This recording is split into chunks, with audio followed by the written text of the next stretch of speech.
I thought the monster in the basement wanted to kill me, it just wanted me back.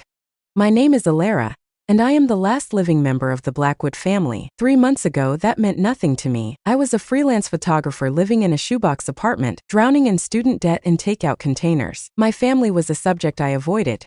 A vague, tragic story of a fire that took my parents when I was too young to remember, leaving me to be raised in a series of foster homes. I had no heirlooms, no photos, no history. Then the letter came. It was from a law firm, Thorne and Associates, its parchment-thick paper smelling of dust and old money. I had inherited everything from my paternal grandmother, Morwenna Blackwood, a woman whose name I'd only seen on my birth certificate. The estate included a property and all its contents in a place called Ravenswood Manor, a town so small it bled off the edge of most maps. The lawyer, a man with a voice like gravel and mothballs, read the will to me over a crackling phone line.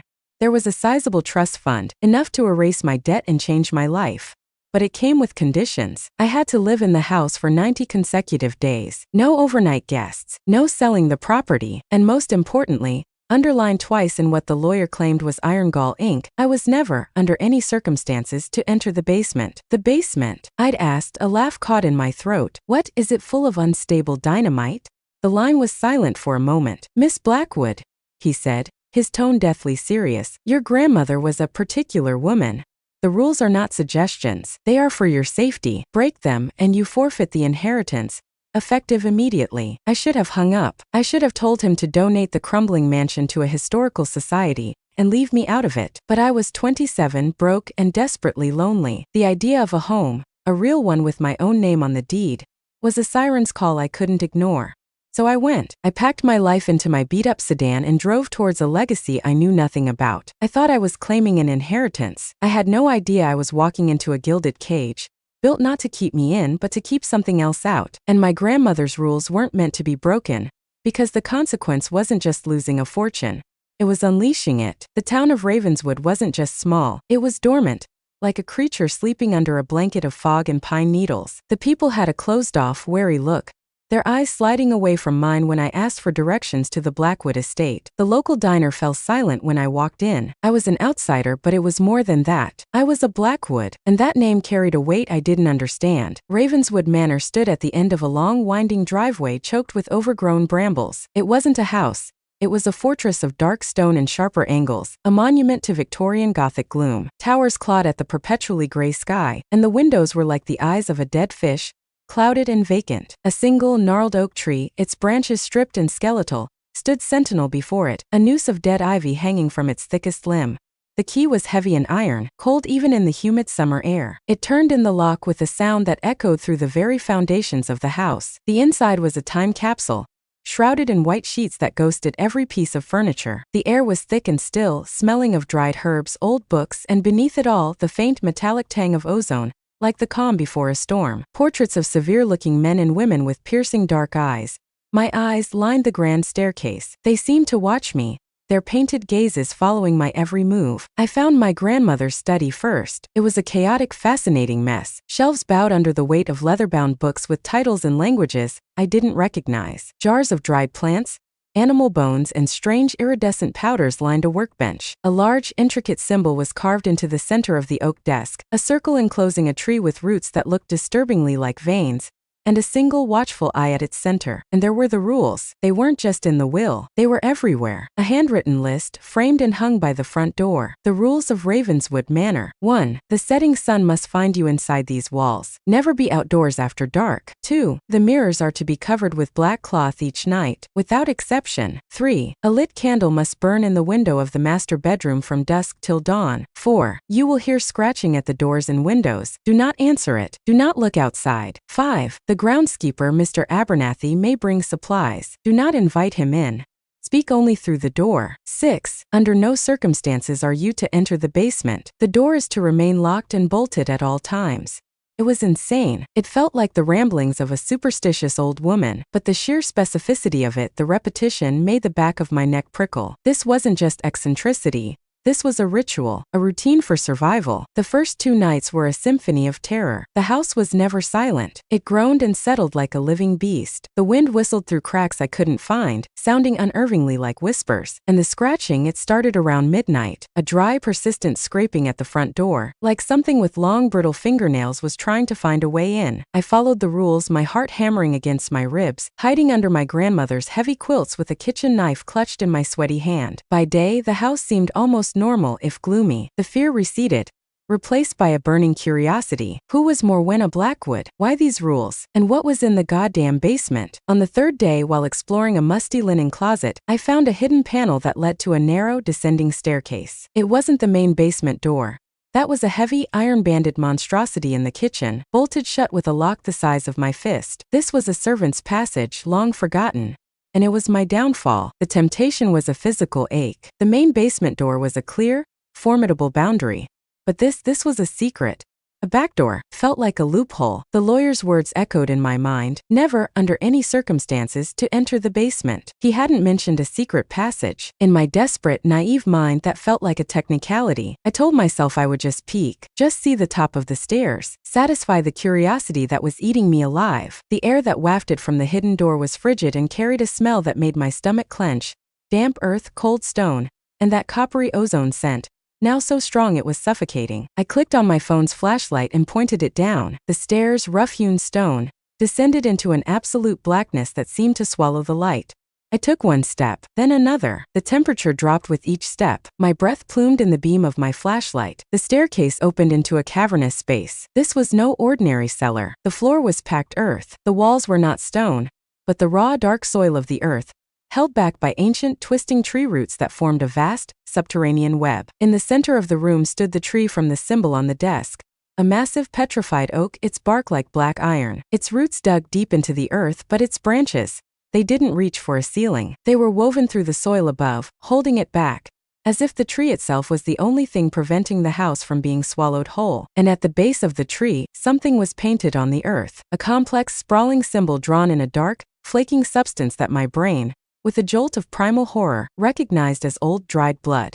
But it was the walls that made me scream. Carved into the dark soil, from floor to as high as a person could reach, were names. Hundreds of them, dates going back centuries. Alistair Blackwood, 1782. Eleanor Blackwood, 1811. Cedric Blackwood, 1845. My eyes raced over them, a family tree of the dead, etched into the earth. And at the very end, fresh-looking among the ancient carvings, was my father's name, Lysander Blackwood, 1995.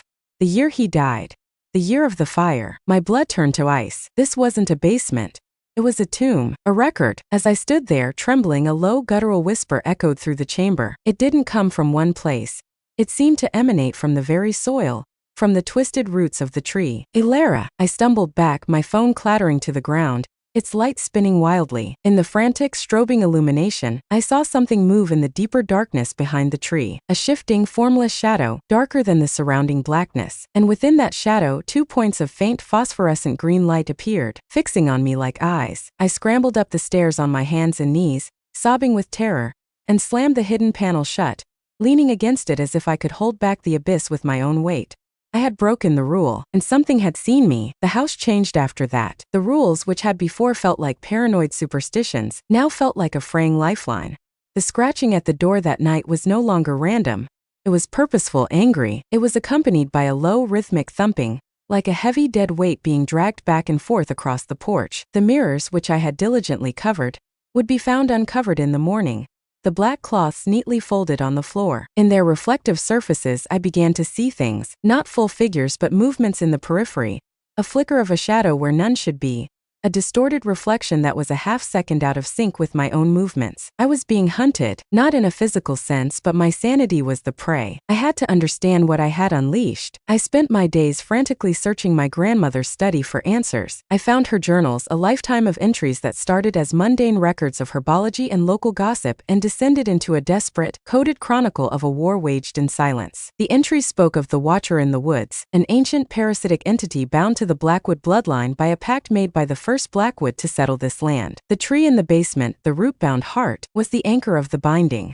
The family's role, generation after generation, was to maintain the rituals, to reinforce the wards. The rules weren't just for safety, they were a daily ritual of maintenance. The entity fed on loneliness, on despair. It coveted the warmth of a human life, a soul it could never have. It sought a vessel, permanent one. The most chilling entries were about the weakening. The entity grew stronger with each generation, the bonds harder to maintain. It could influence the weak-willed, twist their thoughts, show them their deepest fears. My grandmother wrote of my father, Lysander. He had been like me, skeptical, rebellious. He wanted to leave Ravenswood, to take my mother and break the cycle. Lysander believes the stories are folklore, she wrote, her handwriting frantic. He thinks the fire that took them was an accident. But I know, the Watcher saw his desire to leave as a betrayal. Couldn't have him, so it took him. Takes what you love most when you defy it. A life for a life. The pact must be fed. The fire wasn't an accident. It was a consequence. And I, by entering the basement, had just announced myself as the next course. My investigation led me to the town's only library, a dusty single-room building. The elderly librarian, a woman named Agatha with eyes that held a deep, weary knowledge, looked at me with pity when I mentioned the Blackwood name. "It's back then, is it?" she said softly, not looking at me. "The stirring in the woods. We'd had peace since your grandmother passed. She was a strong one, held it back for a long time." She led me to a section of local histories no one ever read and pulled out a crumbling ledger. The Ravenswood census. I flipped through, my heart stopping when I saw it. Listed under the Blackwood household for every generation was always one extra name, a name that was always crossed out with a single violent line of ink, a name that never appeared in any other record. Agatha pointed a bony finger at the most recent entry, from 1995. My family, Lysander, Seraphina, my mother, Morwenna, and a name violently scratched out. Who was it? I whispered, my throat tight. She shook her head. The Watcher always demands a twin. One for the world, one for the woods. The pact requires a balance. Your grandmother, she thought she could cheat it. She thought she could save them both. The final horrifying piece of the puzzle clicked into place. The hidden name. The tragic fire that took my parents. I wasn't just the last living Blackwood. I was the spare. I raced back to the manor, the journal clutched to my chest, the librarian's words screaming in my mind. One for the world, one for the woods. In my grandmother's study, I tore the place apart with a frantic, desperate energy. I had to be wrong. I ripped down paintings, pulled books from shelves, until behind a portrait of Morwenna herself, I found a hidden safe. The combination was my birth date. Inside, there were no jewels or stacks of cash. There was a small velvet-wrapped bundle. Inside was a tiny silver rattle, engraved with two names, Alara and Eloan. My breath left my body. I stared at the two names side by side. Alara and Eloan. I wasn't an only child. I had a twin sister. The rest of the contents confirmed the terrible truth. A birth certificate for Eloan Blackwood. A death certificate, dated the same day as our birth, citing failure to thrive. Newspaper clippings about the devastating fire that killed our parents. And a final unsent letter from my grandmother, addressed to me. My dearest Alara, if you are reading this, I have failed you. The pact made by our ancestor was a fool's bargain. In exchange for the prosperity of the Blackwood line, he promised the Watcher a descendant, a twin, from every generation. One soul to walk in the sun, one to be bound in the dark, sustaining the entity, feeding it just enough to keep it from breaking free and devouring everything. Your father and his sister were the last. He was meant for the world, she for the woods. But I loved them both. I hid his sister, raised her in secret, thought I could break the cycle. The Watcher does not tolerate defiance. It took my son and his wife as punishment. Claimed your aunt anyway. And then you and Eloan were born. The cycle began anew. I did what I had to do. I faked Eloan's death. I hid her away, here in the one place the Watcher could not see, the sealed wing of the manor, protected by the oldest wards. I thought if I could keep you separate, if you never knew, the pact would be broken. I sent you away to keep you safe, to give you a chance at a normal life. The rules were not to keep you from the basement, my child. They were to keep what is in the basement from sensing you, from sensing that its other half was here, in this house. By living here, you have anchored the ritual. But if you break the rules, if you alert it to your presence, it will know it has been cheated, and it will come to claim what is owed. I am so sorry. The monster in the basement isn't just a creature we keep locked away. It is your sister. I dropped the letter. The world tilted on its axis. The scratching at the door, the whispers, the presence I felt. It wasn't a mindless monster. It was Eloan, my twin, trapped for decades in the dark, bound to that terrible tree, her soul slowly being consumed to power a centuries-old curse. The weakening my grandmother wrote about was Eloan's humanity fading, being replaced by the Watcher's influence. The rules weren't to protect me from it. They were to protect her from me. My presence, my life, was a torment to her half-life. The candle in the window was a beacon, not for me, but a signal of the life she could never have. The covered mirrors were so she wouldn't see her own reflection, a reminder of the face she shared with me. I hadn't just broken a rule. I had shattered my sister's prison and shown her the key. The house became a vortex of screaming energy. The wind outside howled like a chorus of the damned. The lights flickered and died, plunging the manor into a darkness that felt alive and malevolent. From the basement through the floorboards I could hear it, not scratching anymore, but a slow, deliberate pounding. Boom, boom, boom. It was the sound of the iron-banded door being struck from the other side. The rules were meaningless now. The pact was in motion. I heard a new sound, a voice thin and frayed weaving through the chaos. It was my voice, but wrong, distorted. "Sister, let me in. It's so cold down here." It was coming from the main basement door in the kitchen. I approached, my body moving against my will, drawn by a connection that went deeper than bone, deeper than memory. The heavy iron bolt was shaking, rattling in its brackets. The lock was groaning, the metal straining. "We were supposed to be together," the voice whispered. "Now right on the other side of the door. She stole you from me. She gave you the sun and left me with the rot and the whispering. But I found you. I always find you." With a final deafening crack, the lock shattered. The door swung inward, not into darkness, but into a blinding, sickly green light. She stood there, alone. She wore a tattered, white dress that might have been our christening gown. Her skin was pale as marble. Her hair, the same shade as mine, was lank and streaked with soil. But her eyes, they were the source of the green light. There was no humanity in them, only a cold, ancient hunger. The Watcher looked out through them. She smiled, and it was a horrifying mockery of my own face. "A life for a life, Alara. The pact must be fulfilled. It's my turn to walk in the sun." She reached for me, her fingers long and cold. I was frozen, trapped by her gaze, by the sheer weight of our shared blood. But as her hand brushed my cheek, a jolt went through me.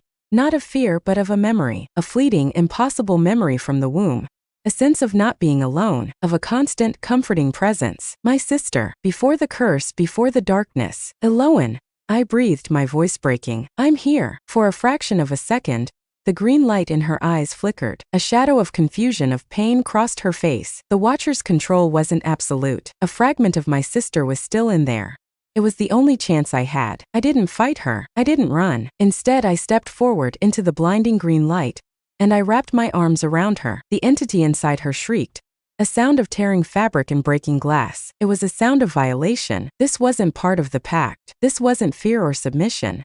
This was love, a force it could not comprehend or consume. The green light flared, then began to recede, pulling back into the basement, dragging a screaming, thrashing Eloan with it. The door slammed shut, the broken lock miraculously whole again, the bolt sliding back into place on its own. I was left on my knees, sobbing, alone in the sudden, deafening silence. The lawyer called a week later. He said the trust fund had been activated.